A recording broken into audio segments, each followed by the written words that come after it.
B12 дәрумені жетіспесе, ағзаңыз осылай белгі береді.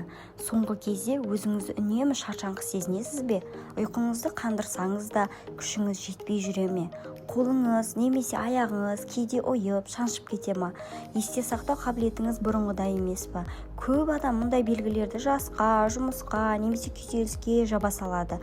Бірақ кейбір адамдарда мұның себебі B12 дәруменінің тапшылығы болуы мүмкін. Ең қызығы, B12 тапшылығы ұзақ уақыт бойы ешқандай айқын белгі бермеуі де мүмкін. Ал уақыт өте келе ол қан түзілуіне, жүйке жүйесіне және жалпы денсаулыққа әсер етуі ықтимал. Бүгінгі видеода B12 дәруменінің ағзадағы рөлі, оның жетіспеуінің ең жиі кездесетін белгілері, қауіп тобына кімдер жатады және бұл дәрумендер қандай тағамдардан алуға болатыны туралы айтып беремін. Сондықтан видеоны соңына дейін көріңіз. B12 дәрумені ағзаға өте аз мөлшерде қажет болғанымен маңызды қызмет атқаратын дәрумен. Ол қызыл қан жасушаларының түзілуіне қатысады, жүйке жүйесінің қалыпты жұмысын қолдайды және ДНК синтезіне қажет. Егер B12 жеткіліксіз болса, ағзадағы көптеген жүйелердің жұмысына әсер етуі мүмкін. Енді ең маңызды бөлімге көшейік. Бірінші белгі үнемі шаршау және әлсіздік. B12 тапшылығы кезінде қызыл қан жасушаларының түзілуі бұзылуы мүмкін. Соның салдарынан тіндегі оттегі жеткізілуі азайып, адам өзін әлсіз, қажыған күйде сезінуі ықтимал. Тіпті ұзақ демалғаннан кейін де сергектік болмауы мүмкін.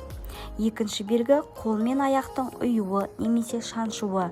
Бұл B12 дәруменінің жүйке жүйесі үшін маңызды болуына байланысты. Оның тапшылығы кейбір адамдарда жүйке талшықтарының жұмысына әсер етіп, қолда немесе аяқта ұю, шаншу, күйдіру сезімін тудырады. Үшінші белгі бас айналу. Әсіресе орныңыздан тез тұрған кезде бас айналып немесе көзіңіз қарауытып кетсе, оның себептерінің бірі B12 тапшылығы болмауы мүмкін. Бірақ мұндай белгі басқа ауруларда да кездеседі. Сондықтан нақты себебін дәрігер анықтау қажет. Төртінші белгі есте сақтау мен зейіннің төмендеуі. Кейбір адамдар сөзді ұмыта бастайды, ойын жинақтау қиындайды, немесе бұрынғыдай тез ойлай алмайтынын байқайды. Мұндай өзгерістердің де түрлі себептері бар. Олардың бірі B12 тапшылығы болуы мүмкін. Бесінші белгі терінің бозаруы.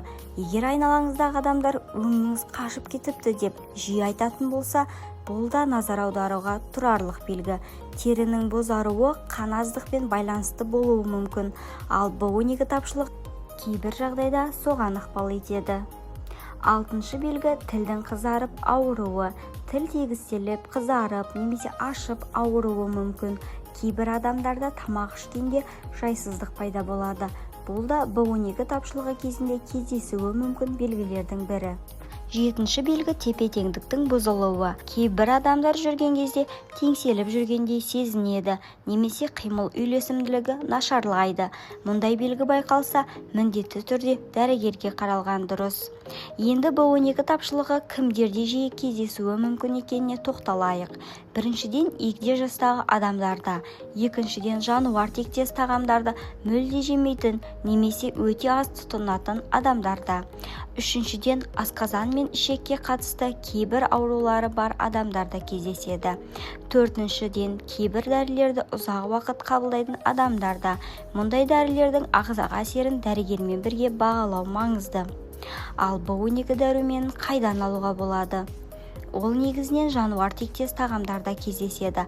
Мысалы, сиыр бауыры, сиыр еті, балық, теңіз өнімдері, жұмыртқа, сүт, айран, ірімшік, йогурт.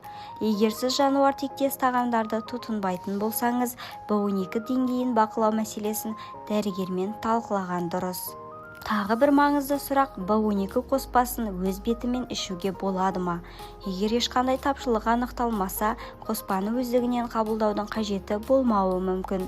B12 деңгейін қан талдау арқылы бағалап, қажет болған жағдайда ғана дәрігердің кеңесімен ем қабылдаған дұрыс. Себебі шаршау, бас айналу немесе қолдың ұюы тек B12 тапшылығынан ғана емес, басқа да көптеген себептерден болуы мүмкін. Қорытындылай келе, B12 дәрумені қан түзілуі мен жүйке жүйесінің қалыпты жұмысы үшін маңызды. Егер сізде бүгін айтылған белгілердің бірнешеуі байқалса, бұл міндетті түрде B12 тапшылығы деген сөз емес. Бірақ өз денсаулығыңызға мән беріп, қажет болса дәрігермен қаралып, тексерілген дұрыс. Егер бұл видео сізге пайдалы болса, лайк басып, арнаға жазылыңыз. Ал пікірге B12 деп жазыңыз. Келесі видеода тағы да денсаулыққа қатысты маңызды тақырыптарды бірге талқылаймыз.